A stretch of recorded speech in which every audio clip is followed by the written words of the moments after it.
You're listening to Under the Shell Podcast, the best in America.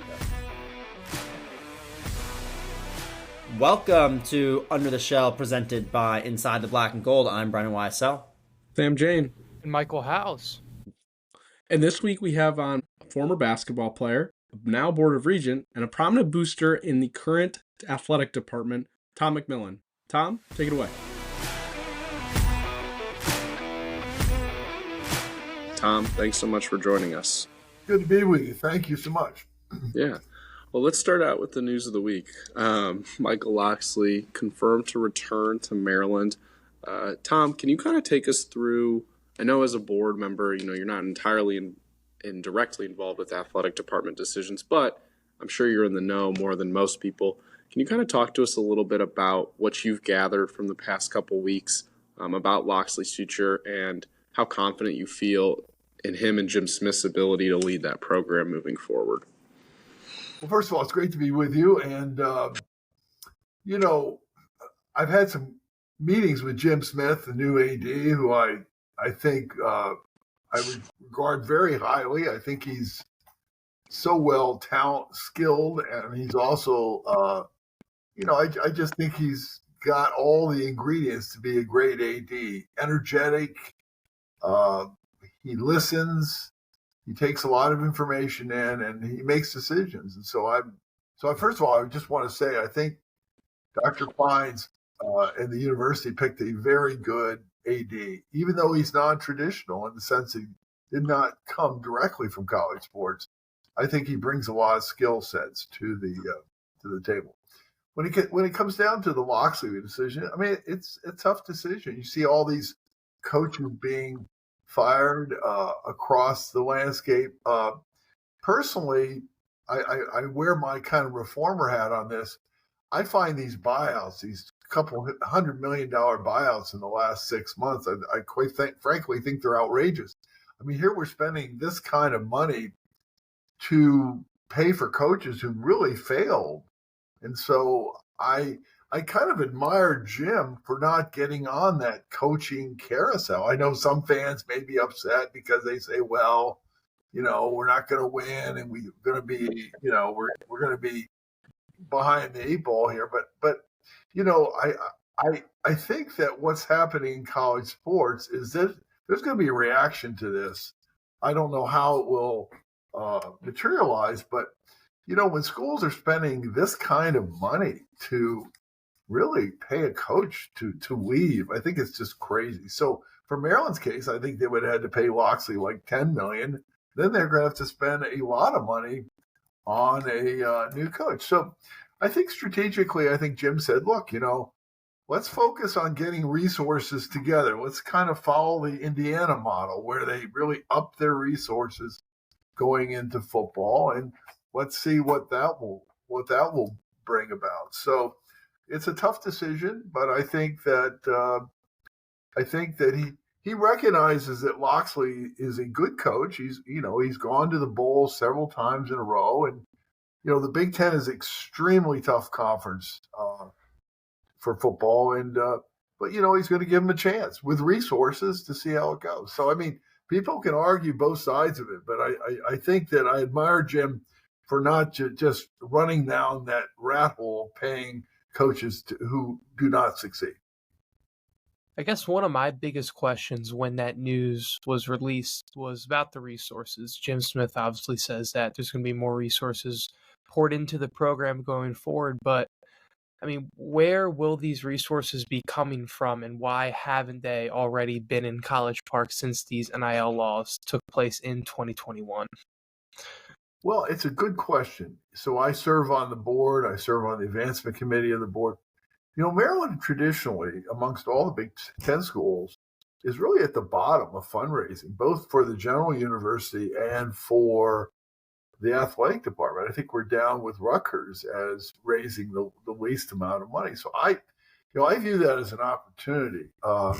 And I think Jim is going to engage at all levels to try to raise money. I mean, one of the failures in Maryland over the years is that, we have this great group of alumni, but we haven't stayed connected to it. I'll tell you something you'll find surprising. I had my 50th anniversary graduating from Maryland recently with Len Elmore and my class, in the whole time of those 50 years, we never had a class reunion. I had never had a class reunion at Maryland. So our class never got together. When I'm at Oxford on my Rhodes, we're talking about another reunion next year. We have them every 5 years. So it's really hard to raise money off alumni when you're not keeping in touch with them. And so I think there's got a lot of work that has to be done on engagement, because why are we at the bottom of the pack is because we don't engage. I mean, what they say about the Princeton alumni is that they could fine you if you were in the witness protection plan.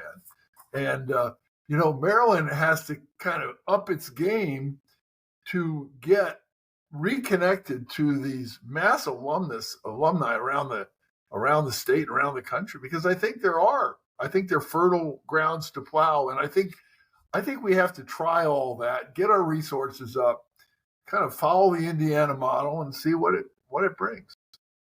Why do you think Maryland was a school that hasn't been reaching out to the alumni in the way you just mentioned with some, Princeton type of schools? Why do you think that wasn't in place at Maryland for the past, you said 50 years? Well, if you recall, Maryland was really a commuter school. So even when I went there, kids were driving to campus every day, going home, and then, sort of disconnecting from the school. And it's less so today, and it's much more of a residential campus than it is, but still a lot of kids drive in and park and go home after class. And it's doubly important for schools like Maryland to connect with those kids, to keep them engaged and so forth. So I think there's a great opportunity for Jim and for the whole university to re-engage with their alumni, because if you don't do that, I can tell you that at Carolina, for example, they have reunions every 5 years. The 50th reunion, they bring the whole class back, take them on the football field. I mean, for some reason, we haven't done that at Maryland, but I think it's a core problem. When you want people to invest in your athletics and invest in university, you have to stay connected to them. And, Harvard, Princeton, all those schools do an incredible job of that. And I think Maryland's got to up its game here. You were the president at Lead One, which is, the kind of unification of athletic directors. And after you resigned a couple of years ago, you talked about just how much fracture you've seen among ADs. One of those things that I think we've seen pop up recently is in the Big Ten with the equity deal. I guess just from your perspective, what are your thoughts on the deal in general? And then the recent news that came out of Michigan and USC declining really to want to participate. What do you think that means for the future of the Big Ten? So kind of a long question there, but I just am curious to see your thoughts, because I think you're very uniquely positioned to answer it. Well, for years, I've been working on trying to consolidate television rights in college sports, sort of like the NFL, sort of an antitrust. Matter of fact, I put legislation in 1991 to do that, because if you put all those rights together and you bargain as one unit, you will be bargaining against the buyers, ESPN, Fox, and, all the other players in a sort of a singular fashion. Today, we have really 12 sellers of college sports, the NCAA, the College Football Playoff, 10 conferences. And we're dealing with only a handful of buyers. And so, I mean, the math is pretty simple. If you could consolidate that, that would make a lot of difference in terms of the resources that would come into college sports, not just for the bigger schools, but the smaller schools too.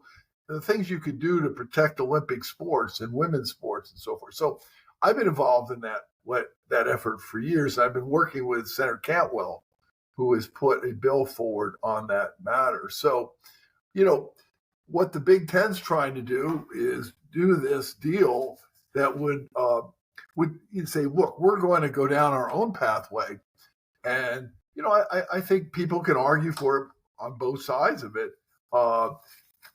My position on it has been, look, we as a board are not involved in that decision because of the bylaws at Maryland are somewhat antiquated to deal with this. But I think that all boards, whether any Big Ten board, should demand whatever information it wants out of this deal so they can analyze it, including getting third-party experts to help them evaluate the deal. I mean, that's just how multi-billion-dollar deals are done. And so, a lot of us don't know a whole lot about the deal. So I hesitate to comment on that.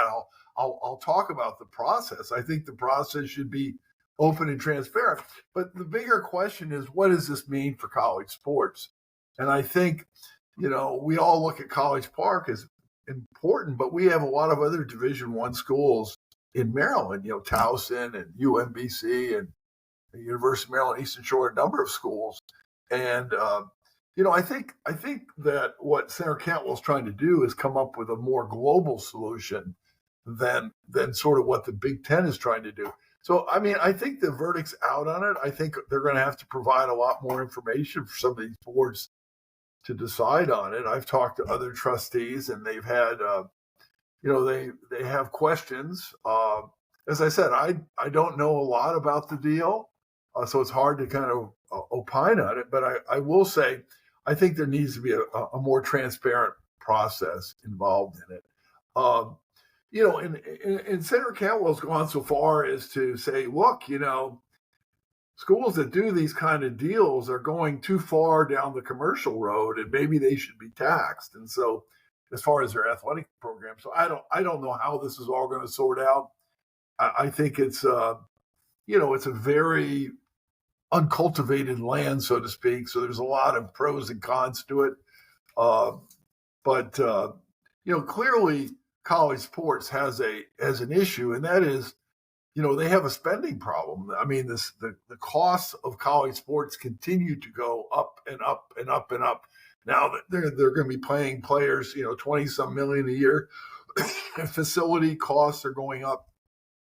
And at some point in time, they're going to have to figure out, is that model sustainable? And, when I played, if we had three coaches on the sidelines, that was a lot. You look at the Maryland bench today, there's probably 6 or 7 or 8 coaches. So it's become the cost side of college sports has become an issue. And I think it's going to have to be looked at by the leaders of college sports because, at some point it can't be sustainable. Every school in the Big Ten, every school is borrowing money from the university to sustain itself. So Michigan, everybody. So it's not just a Maryland problem. It is a problem across the universe of college sports. What do you think the timeline on this deal is, if there is one right now? On which one? The equity deal. I really don't know. I know they postponed it. I think, from what I understand, USC and Michigan have concerns. Part of it is the grant of rights that goes out to 2045. And a lot of schools think, well, maybe we shouldn't go that far out into the future with the television markets and the broadcast markets and the digital markets changing so much. So there's a lot of, I talked to trustees in other schools. There's a lot of concern about it. So, I don't know what the time frame on it is, quite frankly. I think they're going to have to kind of regroup and figure out what a new process to move this forward. You've dealt with a lot of kind of these congressional issues. Let's talk about your background here. When you were playing basketball at Maryland, did you ever think you would land in Congress? Len Elmore and you, it's a pretty stacked class in terms of former basketball players turned political influencers. When I was at Maryland, I was a chemistry major, which was really pretty hard to do. And I was, I ended up being a chemistry major and playing basketball. It's hard because you have labs, as you know, you have labs every afternoon. I would have to show up to practice sometimes 5-10 minutes late because I had labs in the afternoon. I'm not even sure today whether kids could be a chemistry major. The one good thing about today compared to when I was in school is that they have more summer school opportunities. So a lot of kids go to school in the summer, which is good. Gives them a chance. Some kids get 2 degrees. So I'm not being totally critical here but it would have been hard to be a chemistry major. It was hard when I did it, but I was going to go to medical school if I didn't end up playing pro basketball. And then when I ended up winning the Rhodes Scholarship, I went to Oxford, and then that kind of got me interested in politics. So I didn't really think about. I worked in the Senate when I was at Maryland. I was involved. I was on a presidential commission. I was the youngest member of the President's Council on Physical Fitness and Sports, appointed by President Nixon. But I never thought that I was going to run for office until much.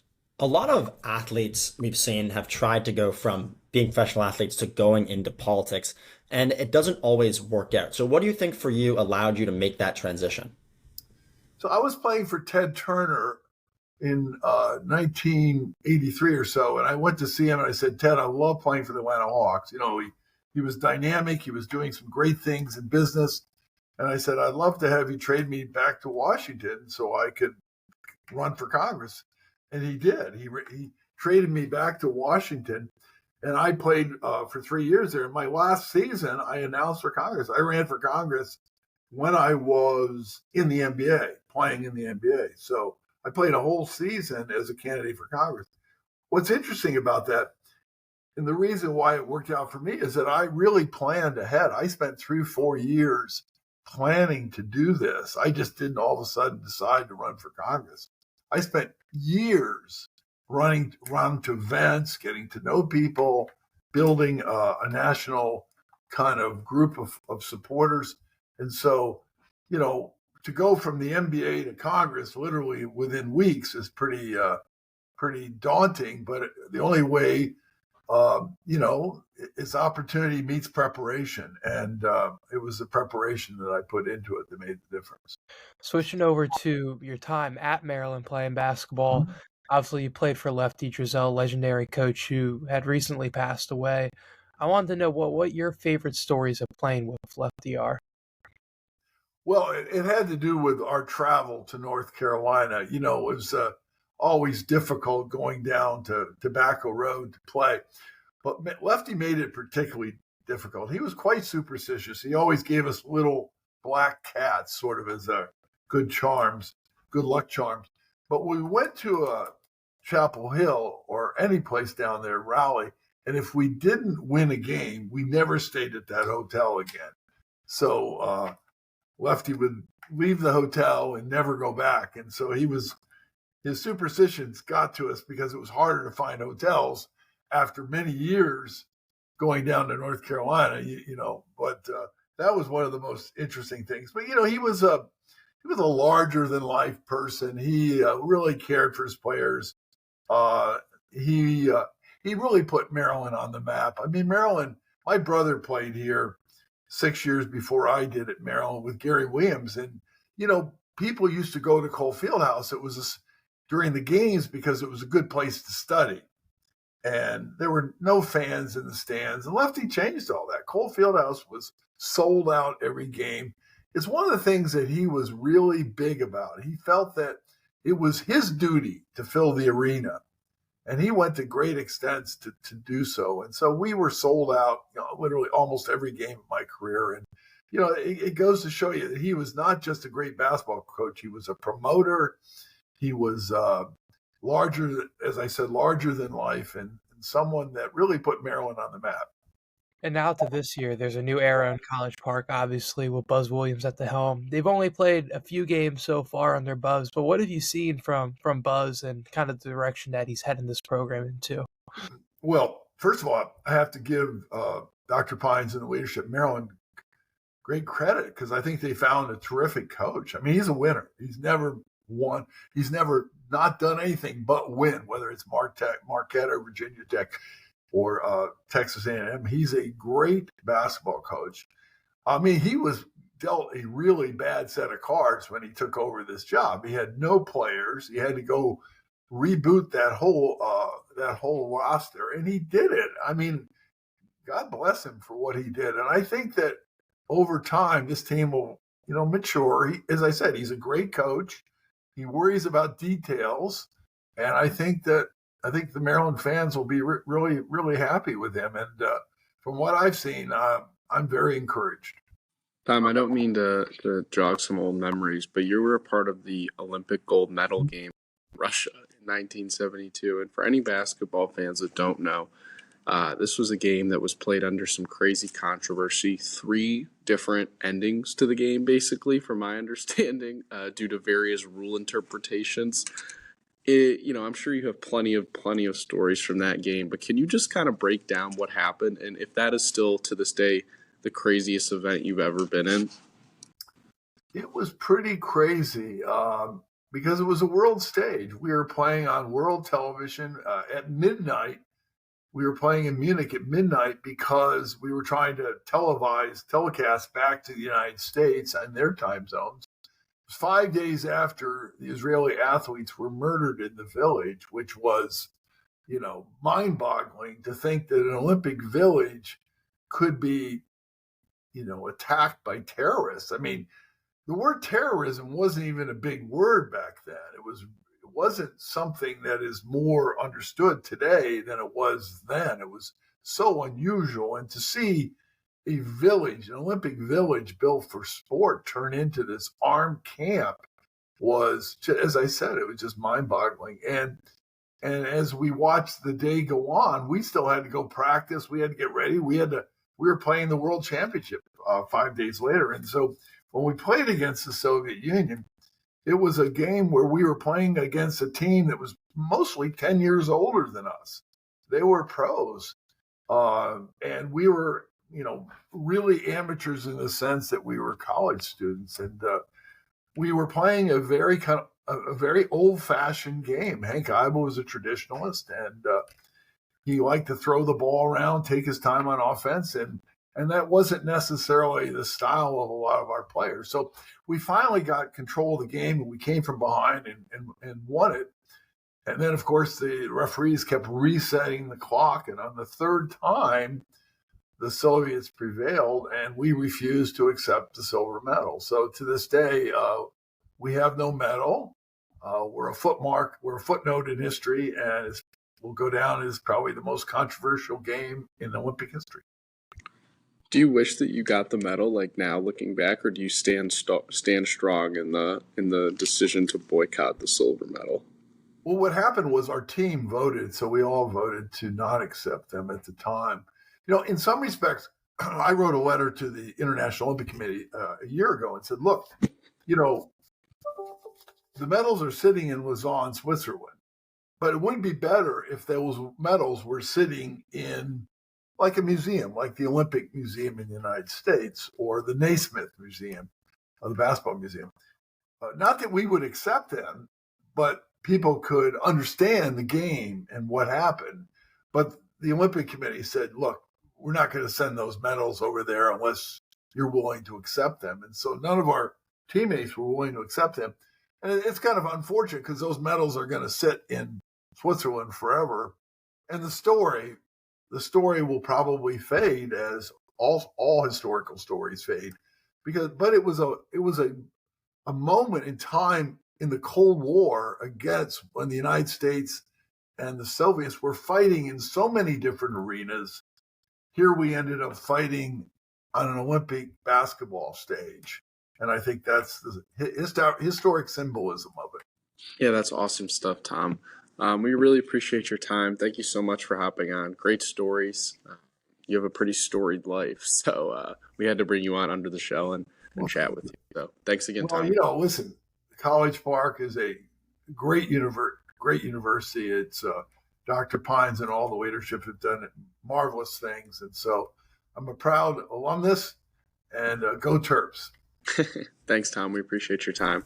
Before we get back to the show, a quick word from our sponsor. The Catalyst to the Game is brought to you by Catalyst Hot Dogs. Catalyst brought the Jersey Dog to the DMV, featuring premium, dry-aged, Black Angus all-beef hot dogs that are made in Maryland.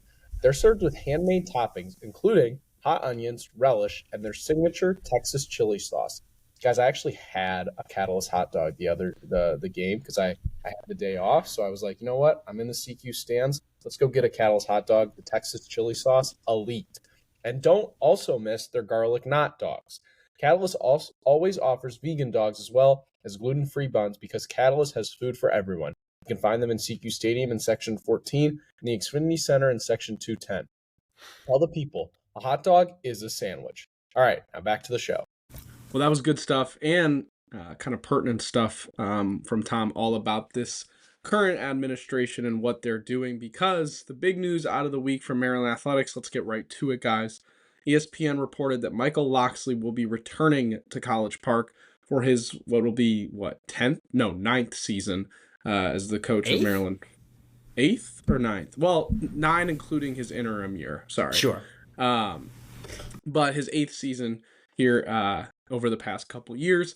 Locksley, obviously, getting a voice of support from Jim Smith, who talked about, needing more resources, wanting to bring more continuity with the young freshman class. And I think the move came as a surprise to many. Obviously, Maryland losing their 5th straight game to Illinois. Sixth straight to Illinois. And again, another dismal performance by the football team. So kind of odd timing, but also I understand it. I don't think people were in general happy with the news. As Smith pointed out in his letter, he was asking for support from Terps fans. Did not seem like he was getting a lot of that in his comment section, but overall, it's surprising to me, but it also isn't, because I don't think Maryland was prepared to pay the buyout that Michael Locksley had. I don't think they were prepared to go into the big boy pool and try to pull out a candidate from the vast majority of coaching openings right now. And I don't think that Jim Smith was ready to pull the plug quite yet. As much as I disagree with that, I do think the course had run its course at this point with Locksley. You can see why Smith chose to do it. So I guess just what your guys' first reactions were to the news. How surprised were you? And do you think this is the right move ultimately? I mean, I was definitely surprised by the timing of it. The Terps are on a 6-game losing streak now, so nothing about that persuaded Jim Smith to make this move now. So my question is, why did he do this now? Because, I mean, the players said they've been playing for Locksley. Locksley said he didn't like them saying that, but regardless of he liked it or not, the players heard a lot of the noise around their head coach's name in the past few weeks amid this losing streak. So my question is, why would he release this so late into the season when it's been a distraction for the past few weeks? I think it would have been a little bit more effective if he did it a little bit earlier, where it kind of eliminates that distraction around the head coach. I also want to know, where is this money coming from that Jim Smith is talking about, that they're going to be pouring resources into the program? Where is this coming from? And then why hasn't it happened already? I get that rev share has just started this season and the rules and the landscape is still kind of changing, but I mean, we've been living in NIL world for a little bit now. And Maryland has been behind other schools, as we've known recently. So who are these boosters? Who are these donors? Who are these individuals coming out to support the program that haven't been there before? And why is there reason to believe that it is going to change? Because Maryland stayed at the bottom. And even at the beginning of this year, Coach Locksley was saying that they were in much better position NIL-wise, resources-wise as a program. And now that we're on the losing streak, this topic comes back up. So I've got a couple questions about why he released it now, and how is this change actually going to be effective and happen? No, I completely agree with all those points. And I think it would have been nice after the UCLA game, a point that really is when the season, I think, started to turn and people really started to turn on Locksley. I think I mentioned after that game, that was the first time I saw a lot of people who had been supporting him for a long time kind of switch their opinion. So I think after that game would have been the point. But Jim Smith has said nothing that would make me think that he didn't want Locksley there. So I think at some point he had to do something. He had to say something because so many people had, turned on him and I think kind of assumed he was going to be gone. If you had asked my opinion, I think just what I'd seen on the field, I thought, and just his demeanor in press conferences, I thought that he wouldn't be the coach next year.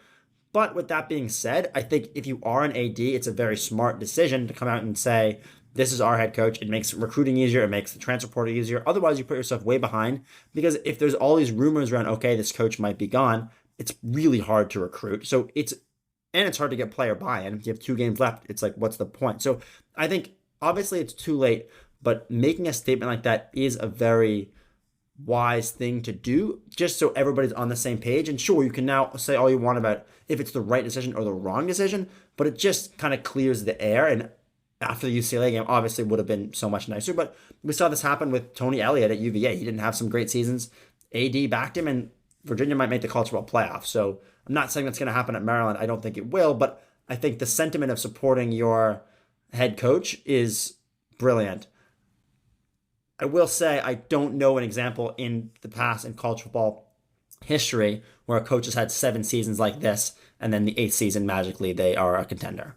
Yeah, to me, it just feels like the financial thing is such an easy get out and trope for not only Locksley, but for the athletic department to use. Locksley has talked about how he's felt like he's had enough resources to win. I mean, they built the Jones Hill House. He's talked about how they had money in the portal before. Obviously every coach wants more money. There's no question about it. I mean, you have Arizona State's coach publicly canvassing for businesses to donate. But like Mike said, I don't know where this money is magically going to come from. I mean, all of a sudden, Maryland is not going to turn into a team and a school that can compete with Ohio State, Michigan, Oregon, these big time programs. The only way you do that, even to have an Indiana type of rise, is by winning, right? Mark Cuban, Indiana's most, new prominent donor at least, didn't join the fold until they made the college football playoff. And so unless Maryland does that magically next season, I don't think the effects would take into place until the season after that. And at this point, do you really think that Michael Locksley is capable of coaching that type of team? To me, I don't think he's shown anything that you could say he is. And this type of financial dependency that the message really clearly said was a huge factor in bringing Locksley back. I just don't see any world in where they're getting that type of money. And if you don't have that support that Smith is talking about, like Brendan said, I mean, who's to think that there's going to be any sort of change? Maybe the record will improve slightly because Malik Washington's back and, you have a talented freshman class, and if Zion Ely stays, there's more talent, yada, yada, yada. But I just don't think that any results that Locksley's put on the field over the past 7 seasons have proven that you think that he's ready to lead you to a Big Ten championship. And even if Locks goes 7-5 next year, is that good enough? I don't know. Is it? To me, I have no idea where the bar is right now. I think what's the barometer for success? I don't know. That's why I said at the beginning of the year too. Is if Maryland had a coach who their average was 7-8 wins with a chance of getting a 10-win season every 5 years, I think the fan base would be super pleased. You have a top 25 team come in, and there's a chance that they can actually upset them because they've done it before. I think people would be generally happy. I think people know that Maryland athletics and the way it stands in the near future is not going to compete for Big Ten titles or college football playoffs. Sure, there are rare examples where they get turned around, but the state it's at right now, I think people would be very content with your team is good enough in the 7th week where if a top 25 team comes to town, the stadium's sold out and it's a super exciting environment. And we just haven't seen that because I don't know where that bar of success is. And with Locksley, it's moved around so much. If he made a bowl game every year and got 8 wins with, like I said, the chance to win 9 or 10, I think people would be super content and super happy. Yeah. Maryland football is never going to be Ohio State. It's never going to be Michigan, and that's just the truth. Yeah. CBS wrote a pretty interesting article last week before the news was broken about kind of the state of Maryland football and its program. And one of the things that stood out to me about what Jim Smith said was to the Indiana comparisons, is that Indiana had a 3-year plan before they even hired Cignetti. So I'm looking at this in the shoes of Jim Smith. This is year 1. Maybe you can't even call this year 1 of his rebuilding plan for the football program. And it's probably too early for him to even make a coaching change as he's trying to figure out, can Locksley do more if I give more resources to him? So, I mean, the dates that I'm looking at the transfer portal opening up once the season ends. I'm looking at early signing period happening. It's coming up December 3rd through 5th. I mean, the Terps right now, they don't even have a top 70 recruiting class. Like, they have Zion Ely, and that's about it right now. And then how is Locksley going to do in the transfer portal? Last year, his biggest addition was Jaleel Farouk. Jaleel Farouk ranks 32nd right now in the Big Ten in receiving yards. He's not even a top 2 receiver on his own team. That's Octavian Smith and Shalik Knotts. So, I mean, those are 2 Big Ten. Shout out Shalik Knotts. Shout out Shalik Knotts. We're big Shalik Knotts guys on this podcast. 2 of us are big Shalik Knotts guys, and Sam couldn't care less. Look at Shalik Knotts' recent stat lines, huh? But I mean, the whole team. Come on, what is that? That's the signing period is huge because this is where Locksley does a lot of his bread and butter of flipping recruits. So this is a class that definitely needs some flips there, and then this is a pretty pivotal transfer portal process for him this upcoming offseason because who's going to be catching passes from Malik next year? Dorian Fleming's coming back, but after that, Shalik's gone. Octavian Smith Jr. is gone. So he's got to get some weapons for Malik. He's got to upgrade. And he's got to keep the weapons that he does have. What weapons does he have right now? I'm not just talking about pass catchers. I'm saying in general. Yeah, I mean, see, he's got to keep Zahir. He's got to keep Sidney. You start thinking about Bryce Jenkins, Messiah Delhomme. Those guys got to stay too if Locksley wants to retain young talent. I mean, last year was a pivotal offseason for Locksley. I think this is probably the most important offseason in his tenure so far. Yeah. It's so weird. I always get reminded of this when I look at the roster, is there's just so few seniors. There's so few people out of eligibility. And so that's where it's just weird. Is like this team's not winning now with the young talent. I know they're going to get better, but by how much and is it enough? Like they have to bring in more people. So specifically, it's a transfer portal. You're absolutely right, Mike. Yeah, it's the transfer portal, and it's finding wins on the margins with this team that you have to look at if you're Locksley and company. I will say, I think the one vote of confidence is like what you talked about, Brendan. How this kind of solidifies for transfers and potential recruits that Locksley will be here. So if you were coming to Maryland because of Michael Locksley, you're not changing that, or at least you wouldn't think so. I guess that'll be up in the air, but we shall see, I guess, how this offseason all pans out. But overall, definitely big news. Definitely, I think, shows that Maryland didn't feel prepared to really move on quite yet, and we'll have to see what happens. Do you guys think it's a coincidence that the James Franklin news came out a day after it's announced Mike Locksley's coming back at Maryland? I was just about to bring him up. I don't know about no, Mike, not at all. I don't think it's a coincidence either. I definitely think Maryland would have been in the running for Franklin, at least just like putting a feeler out there. But I know Franklin and Virginia Tech had also been talking for a while. Like, I don't think this was something that just kind of like, oh, well, now it's done. Like, I know they had been in contact for a minute just with all the reports that were out there. And speaking of, Maryland is planning to play Virginia Tech 2026, 2027, 2028, and 2029. Big games. There are four non-conference losses right there. And speaking of next year's schedule, I mean, you want to talk about in a pivotal against Franklin. I mean, in a pivotal year, you got to play at UConn, who's better this year. They just beat Duke, Virginia Tech, Penn State, UCLA, at Nebraska, at Ohio State, and at USC. Not exactly. Wow. We are looking at the 2026 football schedule in November. This is awesome. Maryland football, baby. Come on. Love it. Interesting stuff for sure. They can't even afford Locksley's buyout. Why should we have even expected them to be able to pay for James Franklin's salary, though? This is what Sam was saying all along. Yeah. Sam has been saying this for the past 2 years. And I think everybody just kind of forgot it when things went so sour. Like, you've been saying it forever. Forever you've been saying it. You think that they were gonna, like, you would think they should fire Locksley. All signs point to it, but in the end, I just don't think that this university has enough firepower to really hand it out, which is crazy to say because you have LSU firing Brian Kelly and it'll be $51 million. It's like, it's a tough state if you're not able to scrape across 13 in today's college athletics. I mean, I also think Jim Smith just wanted to watch how this young core develops. Like, his first year as AD, he's just going to blow up the Malik, Sidney, Zahir trio. Like, I mean, that's fine. I get that. I get that, but to me, you brought up the 3-year plan. The 3-year plan was with a new head coach. Like, that is a huge difference. Is Kurt Signetti had a track record of success, who's bringing in, and we're saying, all right, we have a new coach. Here's what we expect for 3 years. And he definitely accelerated that plan. I don't think anyone expected him to be in the college football playoff in year 1. But Mike Locksley has a not 3-year plan. He's had a 7-year plan, and it hasn't gone according to plan at any point, right? You could have said, well, they want to see how the Talia Tagovailoa era plays out, or they want to see what this looks like with a new freshman quarterback who's coming in. Like, there's always an excuse to be had. And in my opinion, like, I get Malik, Sidney, Zahir, Messiah. Like, that is a talented group, and I'm not debating you on that. I think Malik Washington is going to be really, really good, and I don't want to, like, discourage anybody from that fact.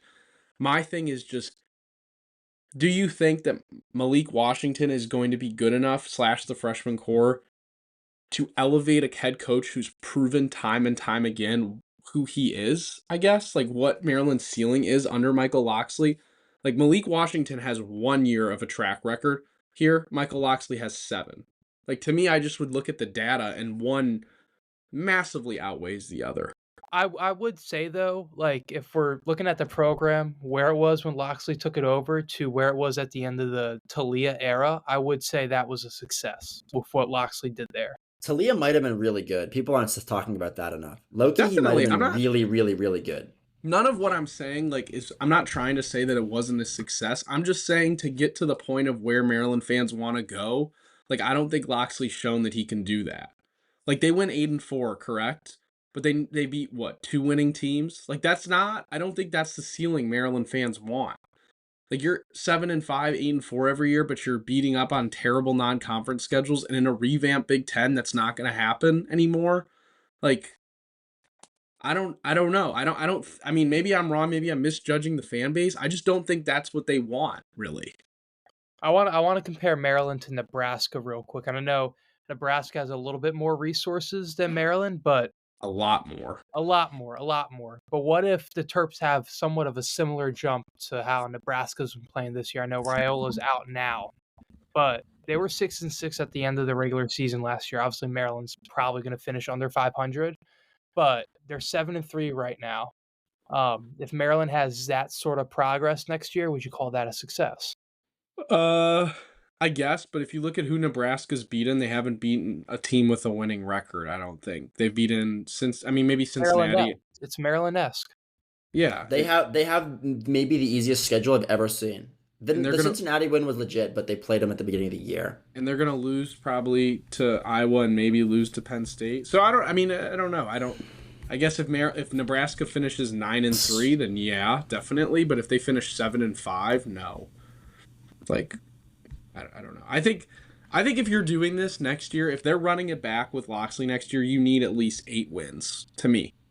Yeah, You got to win a game you weren't expected to win. That schedule makes it hard for me to believe that they're going to get 8 wins. But that is what would constitute a successful season to me. Am I wrong? Or like you win 7 that's games. very fair. Yeah, You win 7 games and upset a big team, like get a big win. You're forgetting though, it's not the same old Maryland football. I will say this: one school that Maryland gets compared to a lot is South Carolina. Obviously, in the SEC, very different landscape, and I'll make that comparison. The thing about South Carolina and that team, they obviously they collapsed against Texas A&M this past weekend. But if you're a Texas A&M fan, once a year at least, and many times. You mean South Carolina? Sorry. South Carolina. No, Yeah. you're good. If you're a South Carolina fan, many times throughout the season, even if you're playing Alabama, or you're playing the number 3 team in the country on the road, you guys are going to have a dang good chance to win that game and have a huge upset that saves your season. And with Maryland, that hasn't happened, and you don't have the confidence that that's ever going to happen. Yeah. I mean, fans are calling for Shane Bieber to get fired. And I'll just say this. Shane Bieber is 10-8 in August and September through his first 4 years, and then 13-4 in November. So their teams are getting better. They beat Florida in 2021, Tennessee and Clemson in 2022. They beat Texas A&M and Clemson last year. They win big games. At least they have in the past couple of years. And they stink this year. But... And they still want their coach fired. Like, Yeah. I mean, I don't know. Half the country wants their coach fired, it seems. I don't know what to tell you. Interesting stuff. Anyway, let's move off of Locksley. We've talked about him for a minute. Let's talk the Michigan game for a second. Yeah. 1 second, the Michigan game. It's the battle of freshman quarterbacks.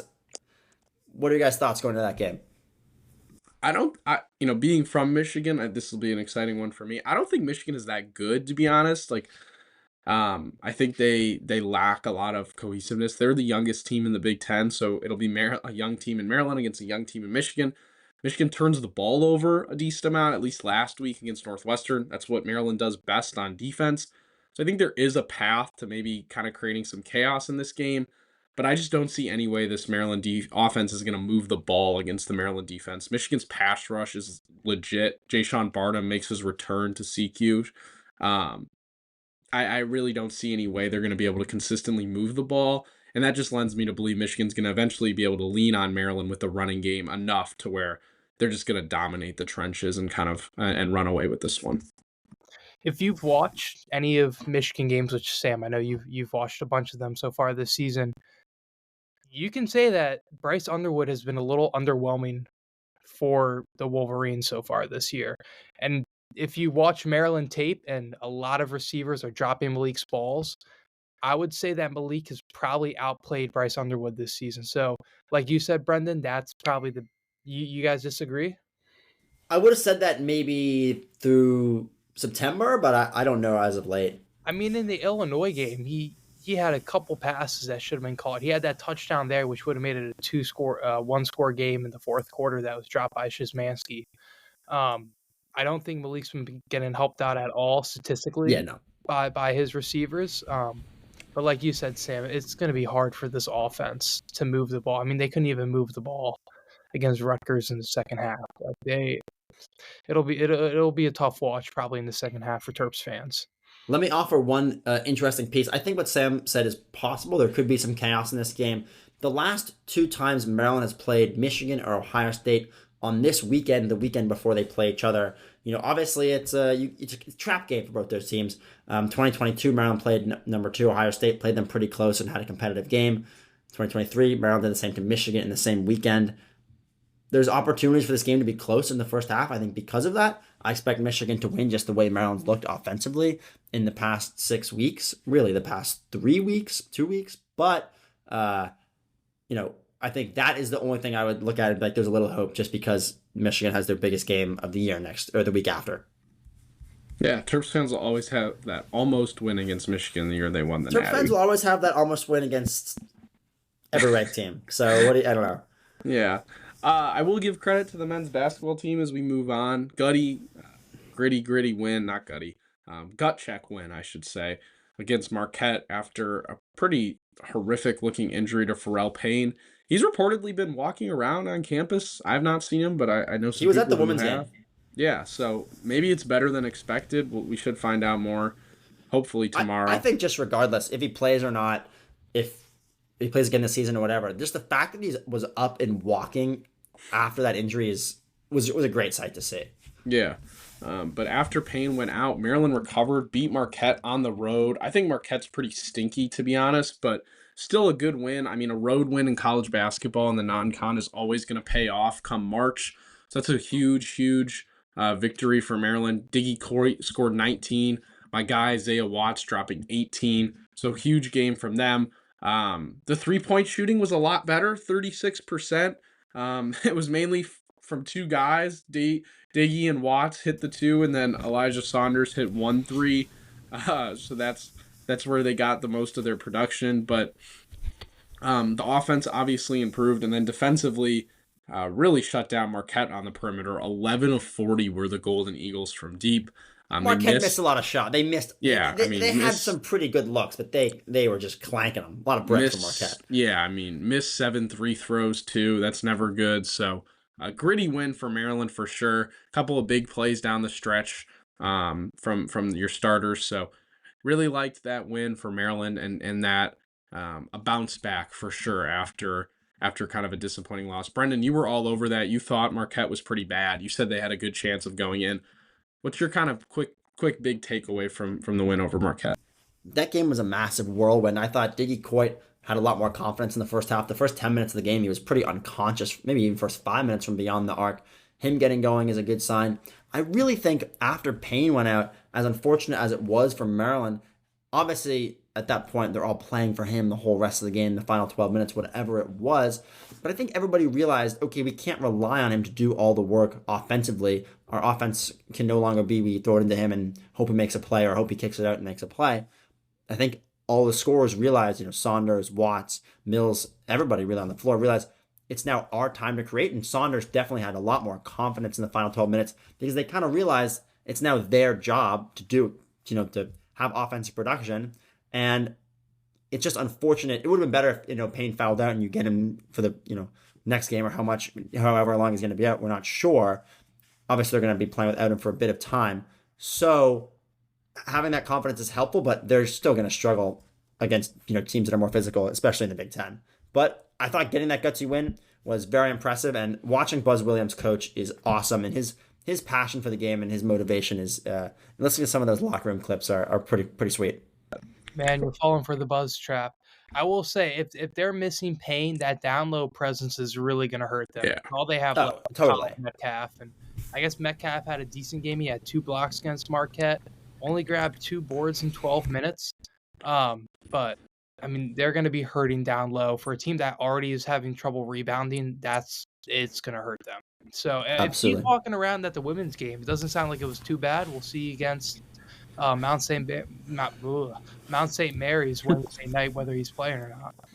Yeah, let's rate out of 10. What do we think about Buzz's shirtless look in the locker room? Or not shirtless, but cut off look in the locker room. He kind of had aura. I'm not gonna lie. If you win a game on the road, whatever, you can do whatever he wants. It was a jump scare though. When I saw that, I was like, whoa. I think.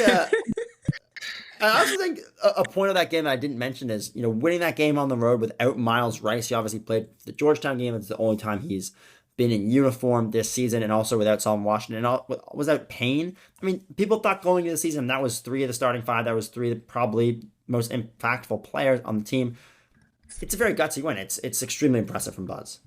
It's great. It's great coaching. Honestly, I think there was one part of his coaching that stood out to me that a move that I don't think Turgeon or Willard would have made. I don't remember how many points Maryland was up. It was about 40 seconds left. There's 5 seconds on the shot clock. Buzz called a timeout because at that point, all you need to do is set up your defense. It's not about Maryland scoring. I think they were up 7-ish points. At that point, all you need to do is set up your defense. He calls a great timeout. They get a shot off that allows the team to get back, get a stop. Very heads-up play. And just, as I said, overall, a game that you don't expect them to win after Payne goes down, and the fact that they pull it out, very good sign. Yeah, big win for Buzz too. I mean, first game back in Milwaukee after being the coach there, so good win for the men's team. Let's move on to the women's side. They pull out a win. Addie Mack again continues to thrive. Aluchi Okinawa. I need to learn how to officially pronounce the name. I feel bad. I keep blundering it probably, but she was team's leading scorer. More injuries though. Leah out for the year, torn ACL. She was this team's starting point guard, guys. Bad loss, obviously. Going to require Mac to play some more point guard. Probably going to see more Kendall Walker, maybe even Bree McDaniel at the 1 when she comes back. Just how big do you think that loss is, and where do you see the point guard minutes coming from? Because Addie, as much as we've praised her this season, she is more of a scorer. That's always been her repertoire as a player, and we know that Brenda likes to have kind of a facilitator at the 1.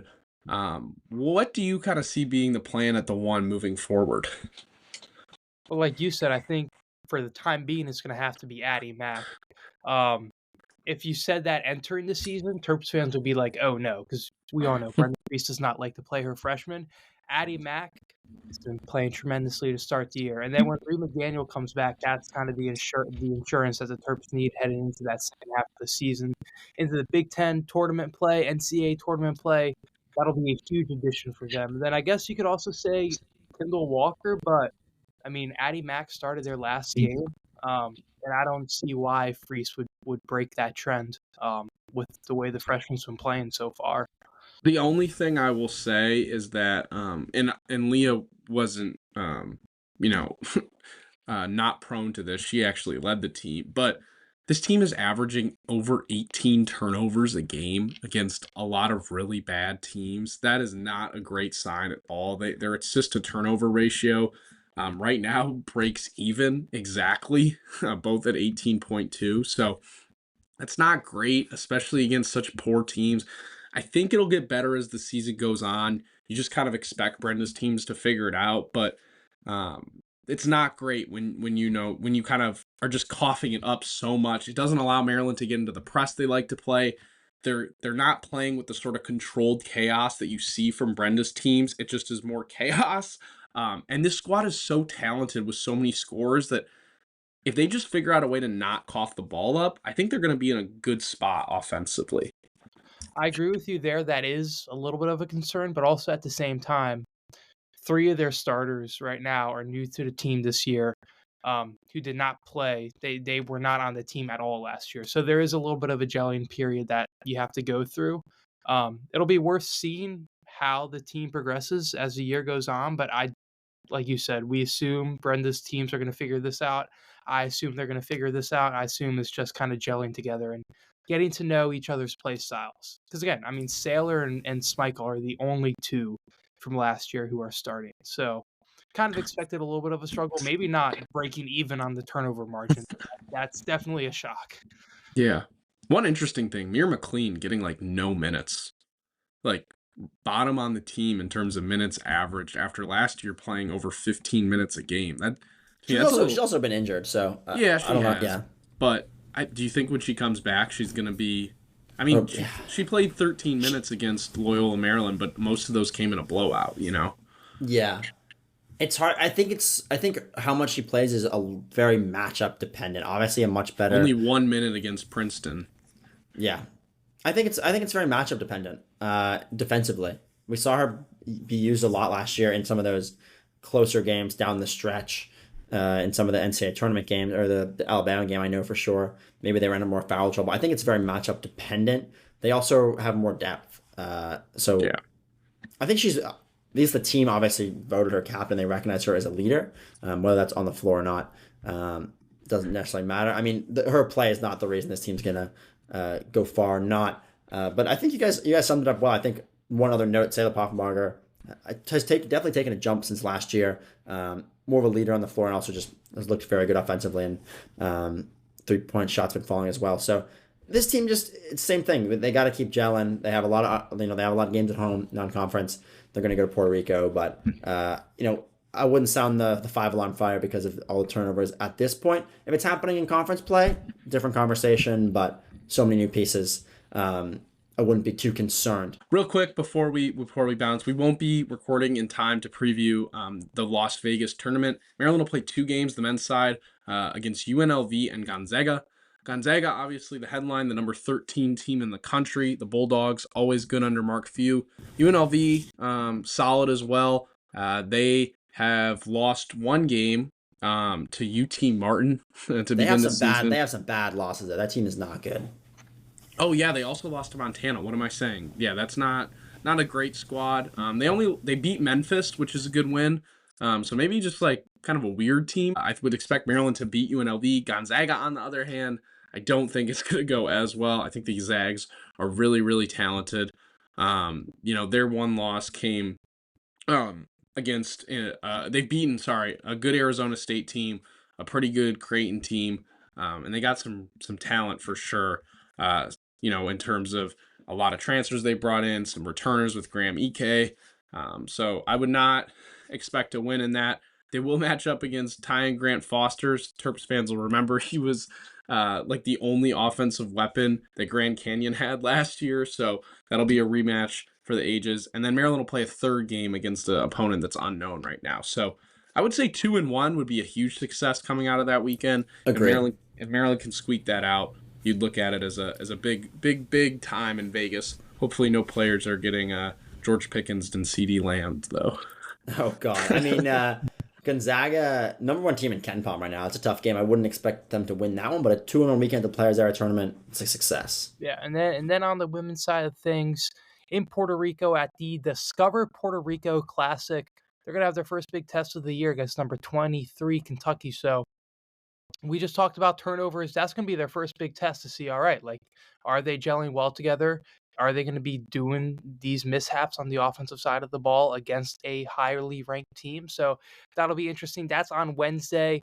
And then Thanksgiving Day, if you're up for it, they're going to be playing Hofstra on Flow Hoops at 4 p.m. Hofstra's not that good at all this year. They're only 1-2. So expect at least 1 win from the Lady Terps Thanksgiving break. We don't know about Kentucky. That'll be a good game. Kentucky, let's just say, guys, Mike, you touched on the turnovers. Teams are coughing it up 19 times a game against the Wildcats. Pretty good turnover margin. Kentucky only turns it over 10 times a game. So that will be a big test for Maryland and Brenda. Very well. Let's talk about the men's soccer team. The bracket came out for the NCAA tournament on Monday. Maryland gets the number 4 seed overall, which means games will be in College Park all the way until the College Cup, the Final Four of the men's soccer tournament, if Maryland keeps winning. Let's take one step back and look at what happened at Maryland last week. Wednesday night, they lost to UCLA in the Big Ten tournament semifinals.